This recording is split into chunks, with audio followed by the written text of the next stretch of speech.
আছো? আশা করি সবাই ভালো আছো। আমি তোমাদের বৈশাখী বলছি। আমার আরও একটি নিউ ব্লগে সবাইকে স্বাগত জানাই।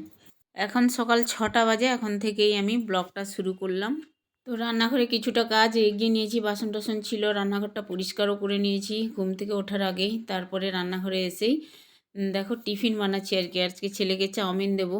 আর এখন দেখো এই যে গরম জল বসিয়েছি। গরম জলে একটু স্নান করে, ছেলে বাচ্চা মানুষ তো, শীতকালে ভীষণ ঠান্ডা লাগে, ট্যাঙ্কির জল ভীষণ ঠান্ডা, ওই জন্যই গরম জলটা বসালাম। তার আগে চাউমিনটা আমি করে নিয়েছি।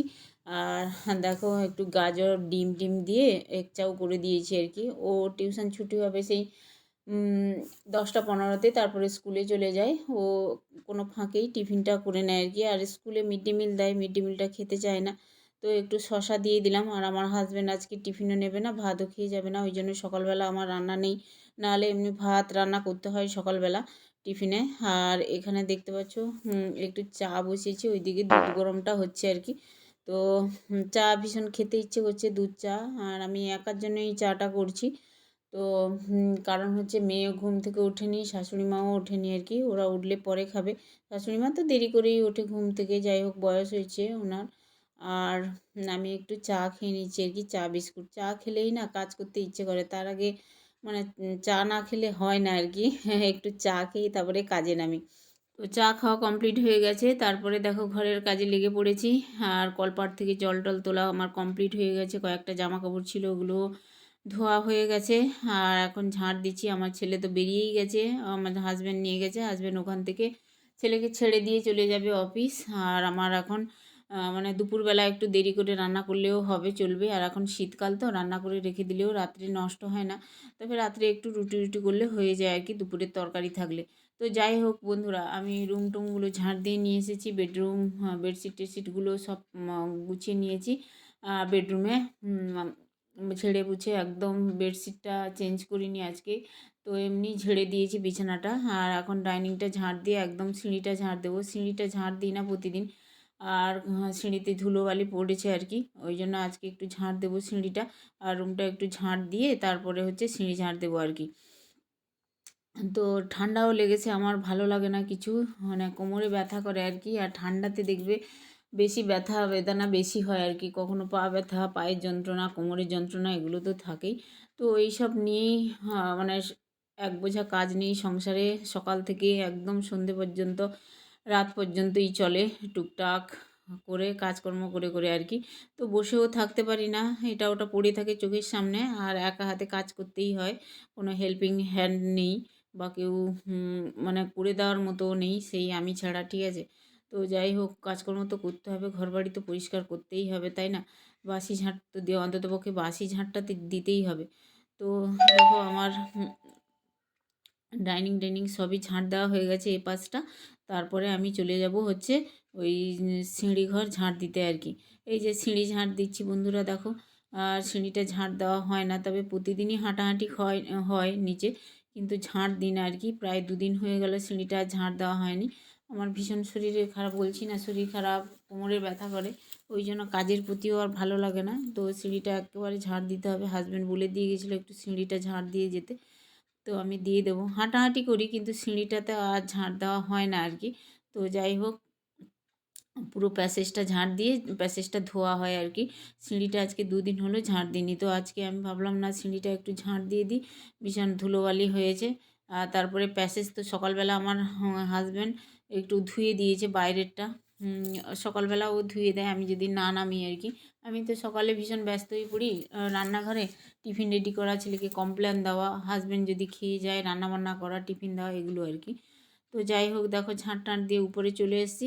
এই যে আমার এই যে দেখতে পাচ্ছ আর্টিফিশিয়াল ফুলগুলো, আমার বেশ ভালো লাগে। এই যে পাতাগুলোতে ভীষণ ধুলো জমে যায় আর কি, এগুলো একটু হাত দিয়ে বা কাপড় দিয়ে পরিষ্কার করে দিলে পরিষ্কার হয়ে যায়। আর্টিফিশিয়াল ফুলগুলো খুব সুন্দর লাগে আমার। আর আমি ফ্লাওয়ার ভাস আনবো বলে আর আমার হচ্ছেও না সময়, আর বেরোতেও ইচ্ছে করে না ঠান্ডার মধ্যে না। সারাদিন কাজ করার পরে মানে দুপুরবেলা খাওয়া দাওয়ার পরে যেন কাজকর্ম সেরে লেপের তলায় কখন ঢুকবো আর কি, এই মনে হয়। তো যে বেরানোই হচ্ছে না। আর এখন দেখো ফ্রিজ থেকে দুধটা বের করলাম, দুধটা কি বলবো, পাথর হয়ে গেছে একদম বন্ধুরা।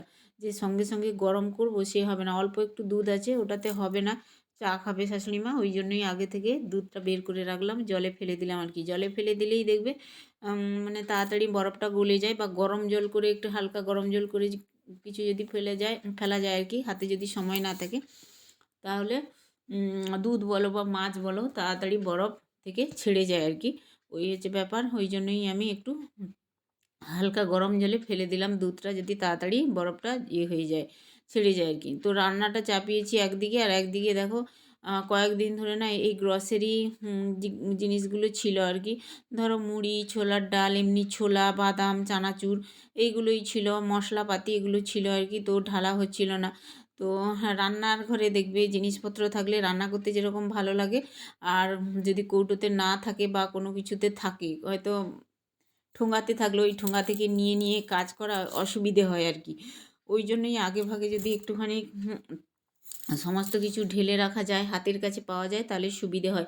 ওই জন্যই আমি একটু টেবিলে সব কৌটো টৌটোগুলো সাজিয়ে এক পাশ থেকে এই গ্রসারিগুলো একটু ঢেলে নিচ্ছি কৌটোতে আর কি। ছোলার ডাল, চানাচুর, তার মধ্যে মুড়ি, হলুদের গুঁড়ো, লঙ্কার গুঁড়ো, চিনি, এইগুলো আর কি গ্রসারিগুলো সব ঢেলে নিচ্ছি আর কি।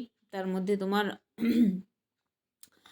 মুড়িটা ঠান্ডা হয়ে যেত, মুড়িটা একটু ঢেলে রাখলাম, দুদিন হয়ে গেল মুড়ি প্যাকেটে ছিল আর কি, ঢালা হচ্ছিল না। আর হচ্ছে মুড়িও কৌটোতে ছিল অল্প, যে আজকে খাবো বলে গেছি, মুড়ি নেই বলে আজকে সমস্ত কিছু নিয়ে একেবারে আমি গামলির মধ্যেই রাখি। যখনই বাজার থেকে কিছু আসে, আমার একটা গামলা আছে, গামলার মধ্যেই রাখি, প্লাস্টিক গামলার মধ্যে সমস্ত কিছু রেখে দিই। আমি সময় বুঝে এগুলো গ্রসারিগুলো কৌটোতে ঢেলে নিই আর কি, এই হচ্ছে ব্যাপার। আর সাবান, শ্যাম্পু বলো, সার্ফ বলো, আর একটা বালতিতে রেখে দিই আর কি আলাদাভাবে। ওগুলো তো খাবার জিনিসের সঙ্গে রাখলে হবে না, আর একসঙ্গে রাখলেই গন্ধ হয়ে যায়। সাবান, শ্যাম্পু আর হচ্ছে এই যে গ্রসারির সঙ্গে রাখলে কিন্তু খারাপ, মানে গন্ধ হয়ে যায় আর কি। সাবানের একটা গন্ধ আছে, ডিটারজেন্টের একটা গন্ধ আছে, তো ওই জন্যই তো আলাদা আলাদা করে আমি রেখে দিই। সময় বুঝে আমি হচ্ছে ওই কৌটোতে করে ঢেলে নিই। তো দেখো প্রায় সমস্ত কিছু ঢালা হয়ে গেছে। এখন এই যে চিনিটা ঢেলে নিচ্ছি। আর হ্যাঁ, চিনি ছিল না কৌটোতে, আমার শাশুড়ি মা একটু চিনি দিয়ে চা খায় আর কি। তো গুড় দিয়েও মাঝে মাঝে চা খায়, গুড় দিয়ে চা খেলে এখন শীতকালে না গুড়ের চাও ভালো লাগে খেতে। আর যাই হোক, চিনি ছিল না, চিনিটা গড়িয়ে রাখলাম, আর মুড়ি টুড়ি সবই গড়িয়ে রাখলাম। তো এখন রেখে দেবো আর কি, বা সাজিয়ে গুছিয়ে রেখে দেবো গ্রসারিগুলো। দেখো রান্নাঘরে চলে এসেছি। এই যে আমাদের র্যাকটা, এখানেই আমার হাতের কাছেই থাকে সব মশলার কৌটোগুলো। এমনি কোনো বা মশলার কৌটো নেই, মশলার যে ইয়েগুলো আছে না, দানিগুলো আছে, ওগুলো নেই, কিন্তু আমি এইগুলো থেকেই একদম সরাসরি ডাইরেক্ট তরকারি রান্না করি আর কি। তো আমি ভাবছি একটা ওই কৌটো মতো আনবো, সমস্ত কিছু ভরে রাখবো, ওটাই সুবিধে হবে আমার কাছে। আর হচ্ছে বড় বড় কৌটো খুলে আর তরকারিতে দিতে হবে না আর কি। তো সময় হয় না, চলে যাচ্ছে দিন, ওই রকম একটা মনে হয় আর কি। তো দেখো সমস্ত কিছু আমি রেখে দিয়েছি এখানে, নিচে র্যাকে রেখে দিয়েছি সব মুড়ি টুড়ি, যেগুলো খাওয়া হয় সকালবেলা বলো সন্ধ্যাবেলা বলো, টিফিন রেখে দিয়েছি আর কি। আর উপরে মশলা কৌটোগুলো রেখে দিয়েছি, তো হাতের কাছে থাকবে সমস্ত কিছু, যখনই খাওয়ার ইচ্ছা হবে কৌটো খুলে নেওয়া যাবে। আর পলিথিন খুলে মানে গার্ডার খুলে আর নিতে হবে না, ঢালতে হবে না আর কি। তো দেখো স্নান করতে যাব, রান্না আমার কমপ্লিট হয়ে গেছে, রান্নাটা তোমাদের দেখাবো। এখন স্নান করে তারপরে হচ্ছে পুজো দিতে যাব আর কি। সকালে ওই চা বিস্কিট খেয়েছিলাম, আর কিছুই তেমন খাইনি। এখন অনেকটাই বেলা হয়ে গেছে, প্রায় 1:30 পৌনে 2 বাজতে যায়। তো সকালে উঠে যতটা সম্ভব তাড়াতাড়ি কাজ সেরে নিয়ে বিশ্রাম করা যায় আর কি। তো মানে এই কাজকর্মগুলো পড়ে থাকলেই অনেক বেলা হয়ে যায় কাজ করতে করতে, কিন্তু মন থেকে যদি এক পাশ থেকে কাজ করা যায় না, তাড়াতাড়ি সংসারের কাজগুলো সারা যায়, আর বিশ্রামও নেওয়া যায় আর কি। তো এখন দেখো এই যে জামা কাপড়গুলো কালকে ধুয়েছিলাম, সোয়েটার টোয়েটারগুলো, ওগুলো শুকিয়ে গেছে। আর হচ্ছে একটু তুলবো। আর ওই সোয়েটারটা একটু পরে নেবো, ঠান্ডাও শীত শীত করছে। বেডশিট টেডশিটগুলো কেচেছিলাম, ওগুলো পাট করে রেখে দেবো আর কি। আর দেখো বন্ধুরা, এই যে বাসন কুসন নিয়ে চলে এসেছি, ঠাকুর ঘরের বাসন আর কি। ঠাকুর ঘরের বাসন মাজবো। আর আমাদের এইখানে কি বলবো, ভাম আছে না, ভাম বেড়াল, ওইগুলো এত উৎপাত করে কি বলবো। সেটের উপরে মানে টিনের উপরে এত আওয়াজ করে রাত্রে। আর মানে রান্নাঘর তো এখন শীতকালে সবই জানলা দরজা বন্ধ থাকে, রুমে ঢুকতে পারে না, কিন্তু আমাদের উপর ছাদে একটু খোলা আছে, মানে কমপ্লিট হয়নি ঘর আর কি। ওইখান থেকেই ঢুকে ঠাকুর ঘরে এসে সব নকুলদানা বলো ফল ফুলালি সব খেয়ে নেয়, এমনকি মানে পটিটাও করে চলে যায় ঠাকুর ঘরে আর কি। কী বলবো আর, মানে পশু পাখিকে কিছুই বলা যায় না, কিন্তু মাঝে মাঝে মানে মাথাও গরম হয়ে যায়, পায়খানা টায়খানা করে রেখে দিয়ে যায়, তো পটি টটি করে রেখে দিয়ে যায়, ওগুলো পরিষ্কার করতে হয় আর কি। তো যাই হোক, আমি একটু পুজো করে নিলাম ঠাকুরের কাছে, আর যাব হচ্ছে এই যে তুলসীতলায়। দেখো তুলসীতলায় একটু জল দিয়ে দিলাম আর ধূপ দিয়ে দিলাম। বন্ধুরা, এত মেঘলা হয়েছে কি বলবো, দুপুরে বৃষ্টি আরম্ভ হলো আমাদের এখানে, বুঝলে। এতটাই ওয়েদার খারাপ, একে ঠান্ডা, তার মধ্যে আবার তোমার বৃষ্টি হচ্ছে আর কি, ছিটে ফোটা বৃষ্টি শুরু হয়েছে এখন। তো সকাল থেকে তো একটুও রোদ বেরায়নি আজকে, একেবারে তোমাদের ব্যাকে দেখাচ্ছি, এই যে দেখতে পাচ্ছ ছিটে ফোটা একবারে বৃষ্টি হচ্ছে, এই যে। আর ওয়েদারটা দেখো একদম মেঘলা, দেখতে পাচ্ছ, প্রচুর মেঘলা ওয়েদার একদম।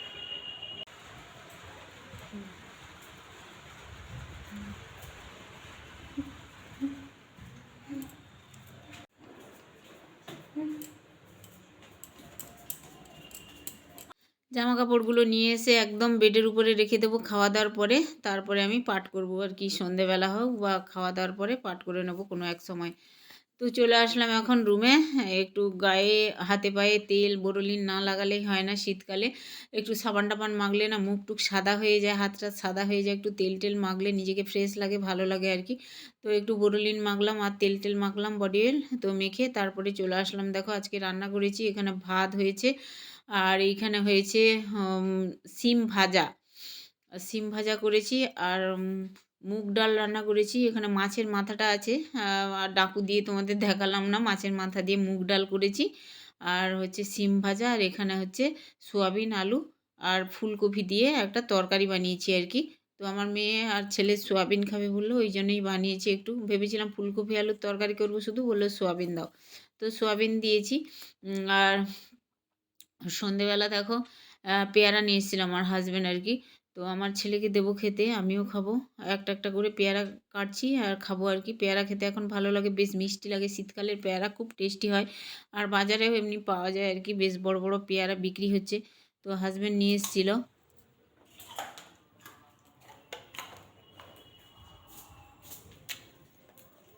চলে আসলাম এখন জামা কাপড় পাট করতে, ছেলে মেয়েকে পেয়ারা দিতে গিয়েই ওখানে বসছিলাম, ছেলে মেয়ে একটু পড়তে বসছে আর কি, তো ওদের কাছে একটু বসছিলাম, তারপরে চলে আসলাম। ওরা সন্ধ্যাবেলা রান্নাবান্না আছে, সন্ধ্যাবেলা ভাত আছে, তরকারিও আছে, আর রুটি করব, আর মটর ভিজিয়েছিলাম, অল্প একটু মটর ছিল, ওগুলো ভিজিয়ে দিয়েছিলাম একটু, ওই দুপুরের তরকারি আছে না, সোয়াবিন আলু ফুলকপির তরকারি, ওই মটর রান্না করব, আলু মটরের তরকারি, ওর সাথেই মিশিয়ে দিলেই একটা তরকারি মানে হয়ে যাবে, গরমও হয়ে যাবে একসাথে, তরকারি মটরের সাথে মিশিয়ে দেবো, সোয়াবিন আলু ফুলকপির তরকারিটা, দুপুরের তরকারিটা তো হয়ে যাবে তাড়াতাড়ি, আর রুটিটা করলেই আমার হয়ে যাবে। আর দুধটা আছে, দুধটা গরম করা হয়নি, সেই বের করেছিলাম না, পাথর হয়ে গেছে, এখনও যেন ঠান্ডা আছে, মানে কি বলবো আর, এতটাই পাথর হয়ে গেছিলো দুধটা আর কি। এবার ভাবছি ডিপ ফ্রিজে রাখবো না, ডিপ ফ্রিজে রেখে দিয়েছিলাম তো ওই জন্য পাথর হয়ে গেছিলো, তো শীতকালে একটু সাইডের ডোরে রেখে দেবো দুধটা, মানে তাড়াহুড়ো করে রেখে দিয়েছিলাম, অমনি বরফ হয়ে গেছে, ঠিক আছে। দুধ আছে, দুধটা গরম করে নেবো, আর একটু চা বসাবো শাশুড়ি মার জন্য, আর রাত্রে হচ্ছে রুটি আর ঘুগনির তরকারি করব। এই হচ্ছে ব্যাপার। আর এখন জামা কাপড়গুলো পাট করে রেখে দিলাম, এইগুলো জমিয়ে রাখলে আবার কালকে আবার জমে থাকবে, অনেক জিনিস হয়ে যাবে, অনেক জামা কাপড় হয়ে যাবে, প্রতিদিনের কাজ একটু গুছিয়ে রাখাই ভালো সব সময়। এখন দেখো দুধটা একটু গরম করছি, আর দুধ রুটি আর ঘুগনির তরকারি, দুপুরের সেই সোয়াবিন আলুর তরকারিটা মিশিয়ে দেবো, হয়ে যাবে আর কি। দুধটা গরম হচ্ছে, এখানে প্রেসার কুকারে অল্প দেখো মটর ভিজিয়েছিলাম, মটরও আর নেই, সব শেষ মটর, আর ছোলার ডালটা আজকে ঢেলে রাখলাম আর কি, এবার ছোলার ডাল অল্প অল্প করবো, এখন মটর ছিল। আর এই ছোলা মটর যদি রেখে দিই না বেশি দিন, যদি না দেখি তাহলে পোকা ধরে যায়, এমনিতেই দোকান থেকে আসলেই দেখবে একটা দুটো করে পোকা থাকেই, মানে মটরে আর কি, যদি কারেন্ট মাল না হয়। তো আমাদের এই মটর নিয়ে এসেছিলো আমার হাজব্যান্ড, ভিতরে না একটা একটা করে পোকা ছিল আর কি, আর এগুলো রেখে দিলেই বেশি পোকা হয়ে যাবে, ওই জন্যই আমি একটু তাড়াতাড়ি করে ঘুগনিটা অনেকবার এবার রান্না করলাম আর কি, বেশ কয়েকদিনে 2-3 বার রান্না হয়ে গেল আমাদের বাড়িতে ঘুগনি, আর শীতকালে ঘুগনি রুটি ভালো লাগে খেতে। এখন রান্নাটা চাপাচ্ছি। একটু পেঁয়াজ, রসুন, হলুদের গুঁড়ো, লঙ্কার গুঁড়ো এগুলো আর কি তরকারিতে দিয়ে তারপরে হচ্ছে মশলাটা কষিয়ে ঘুগনিটা একটু রান্না করে নেবো, আর দুপুরের তরকারিটা এর মধ্যে দিয়ে দেবো আর কি ফুট আসলে। তো দেখো মশলা কষানো হয়ে গেছে, আর সোয়াবিন রান্না করেছিলাম, 1 প্যাকেট সোয়াবিন সেদ্ধ করেছিলাম, বেশি হয়ে গেছিলো সোয়াবিন, এই যে দিয়ে দিলাম। সোয়াবিন একটু রেখেছিলাম, মেয়ে বলছিল কি ভাত ভাজা করে খাবে, তো বললো না আমি ভাত ভাজা এখন খাবো না, তুমি দিয়ে দাও তরকারিতে। তো দিয়ে দিলাম, একটু ধনেপাতা দিয়ে দিলাম, আর এই যে দেখতে পাচ্ছ দুপুরের তরকারিটা মিশিয়ে দিয়েছি এর সাথে, একসঙ্গেই গরম করে নিচ্ছি আলু ফুলকপি। আর আলু আর দিইনি আর কি, শুধু মটরটা সেদ্ধ করেছিলাম প্রেসার কুকারে, আলু তো ছিলই দুপুরের তরকারিতে, হয়ে গেল। এখন দেখো সমস্ত রুটিগুলো ভেজে নেব। আর হচ্ছে আটার ঠেসে বেলে একজনের পক্ষে অনেকটাই সময় লেগে যায়, তাই না? অনেক কটা রুটি করতে হয়, সকালেও থাকে আর কি কম বেশি বাসি রুটি, একটু চা দিয়ে খেতে ভালোও লাগে। তো যাই হোক, চলো একে একে আটাগুলো মানে আটা বলছি সরি, রুটিগুলো ভেজে নিই, তারপরে সবাইকে খেতে দেবো। এখন প্রায় 10টা বাজে।